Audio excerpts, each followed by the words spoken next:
now I want to talk about something called the cost of ownership. And in particular, this video was triggered by what I consider to be a tragic combination of events. And it's tragic because what can happen is a brand becomes so popular that its willingness to take care of customers at a reasonable price seems to go right out the window. And I feel really bad for our customer. And what we're talking about is a McIntosh MC207. Now, and we sold McIntosh at one time. What we've got is a situation where at the time he purchased it, the customer paid $7,200 for a very fine 7-channel amplifier. And he's enjoyed it for a number of years, and he ended up with a failure. We're not sure why or what the failure was. Unfortunately, we didn't get a first chance to look at the amplifier. Instead, he contacted what is now officially the McIntosh Service Center for our area. And that's something else we'll talk about in terms of cost of ownership. But in his case, the site inspection itself, to come over and even look at the amplifier on site, was $350.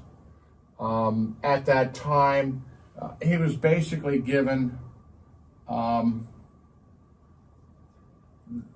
the information that he's looking at an estimate right now of repair of $2,300 to $3,000. The service center now has the piece, and the icing on top of this this cake is now he's going to be waiting 8 to 12 weeks just for the parts to come in.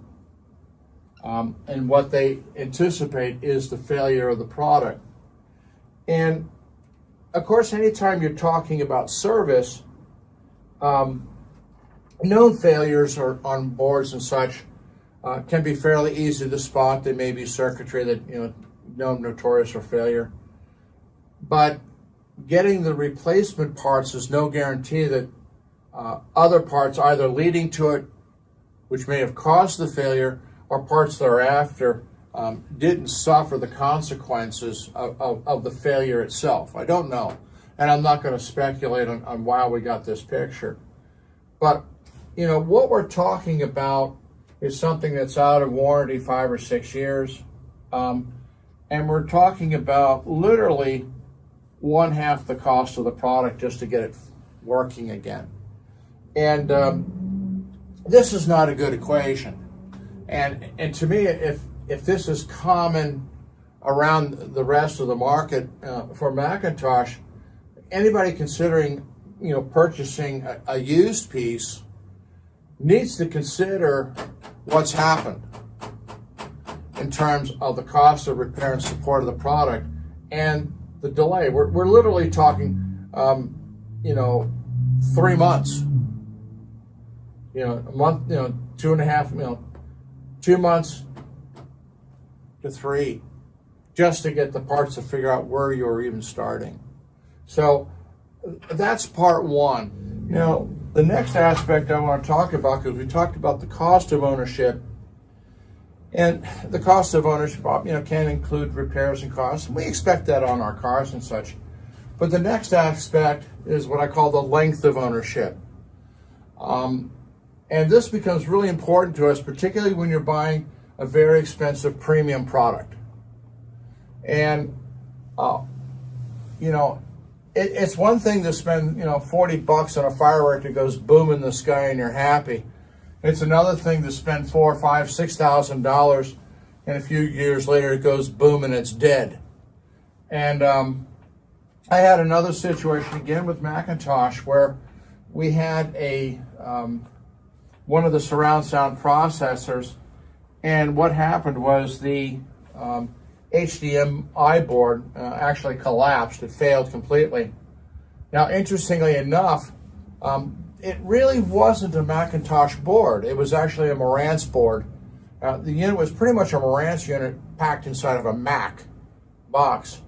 And I was able to track down the board, although there must have been something going on by McIntosh, because it was a Rev A board rather than a straight board. So I don't know whether that related to the fact of where one of the HDMI outputs was routed to the back or routed to the front, because that was the difference between the Marantz unit at that time period as the Mac was made.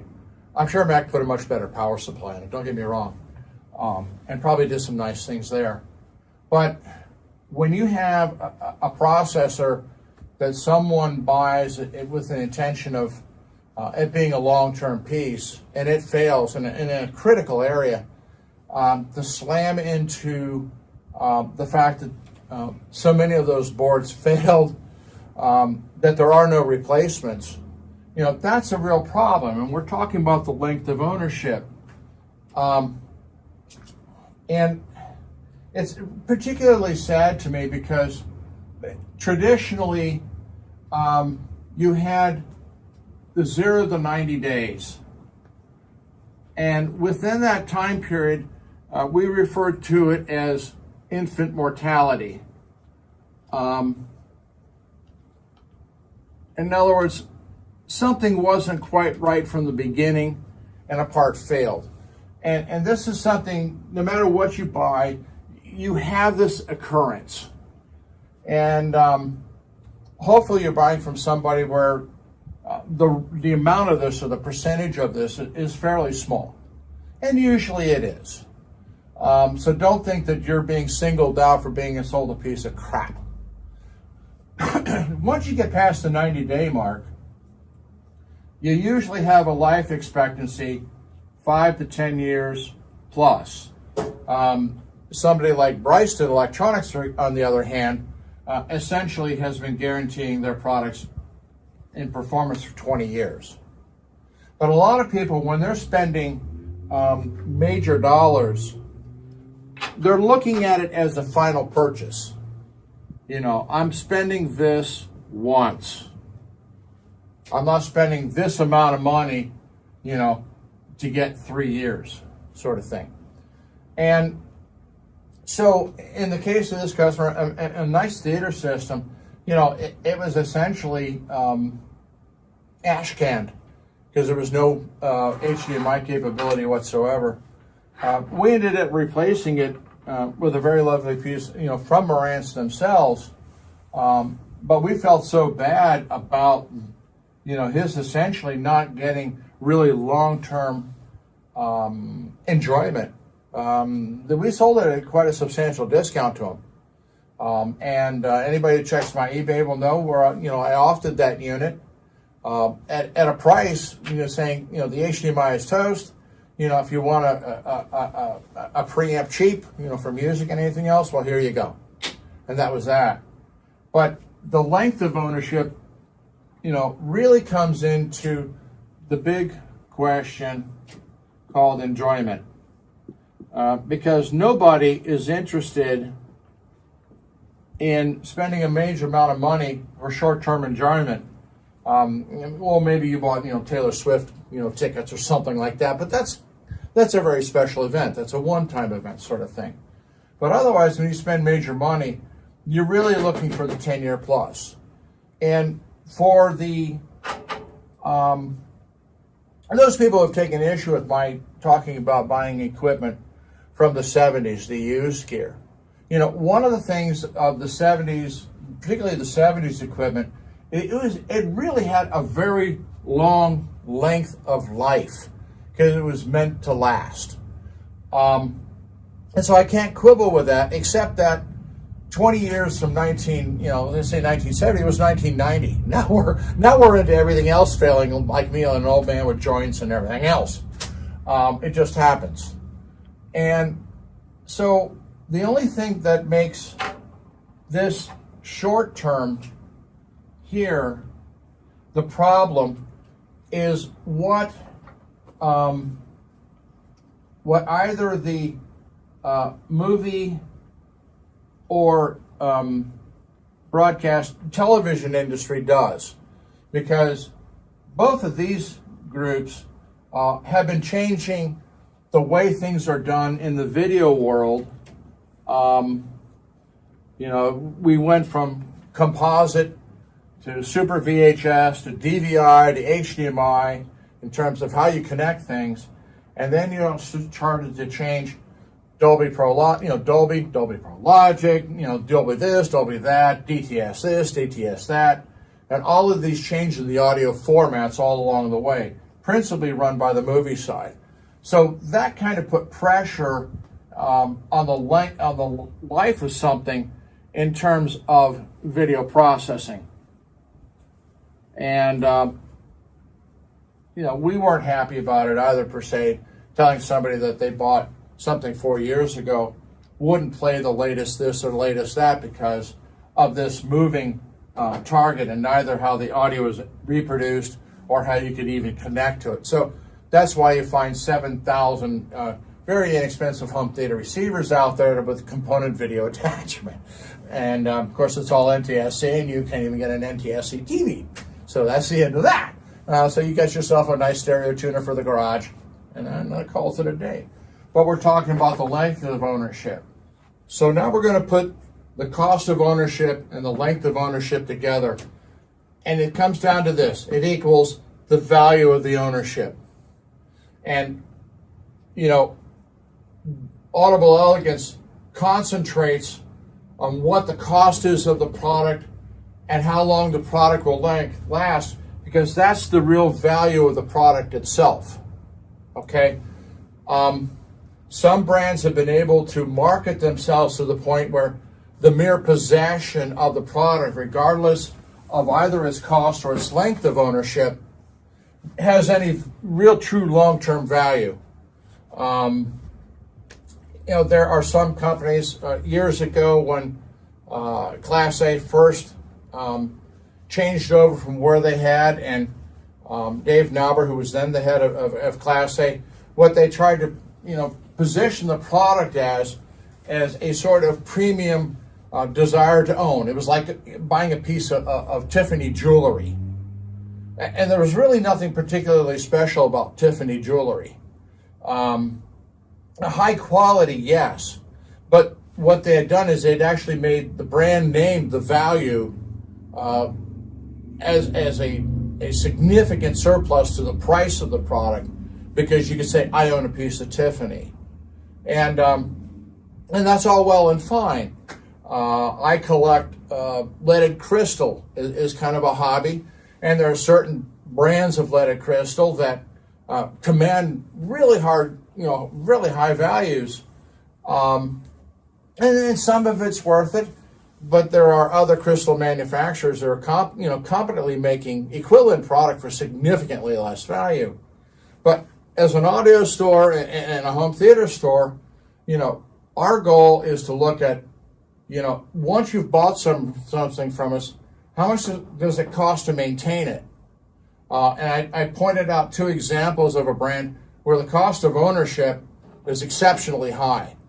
And I don't recommend buying used product of it, because you got to be aware of the cost and the length it's going to take to get it serviced, even if you do own it.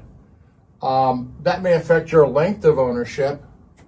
But in the final summation is the value, because if you get something that's used and it fails quickly, or technology outdates it in some cases, nobody has control over that. And it shortens your length of ownership, then you've essentially wasted your time fooling with it. You should have looked at something else. And so you got to be real careful about some brands that become so marketed on their name or the color or meters or whatever, that it loses sight of the real important thing, which is a combination of performance along with as little as possible in the cost of ownership, and certainly allows you to enjoy it long term. One of the other things that is problematic in our industry is what I call true value and the procedure of ownership as an individual, and perceived value, which actually takes on the concept of a status symbol.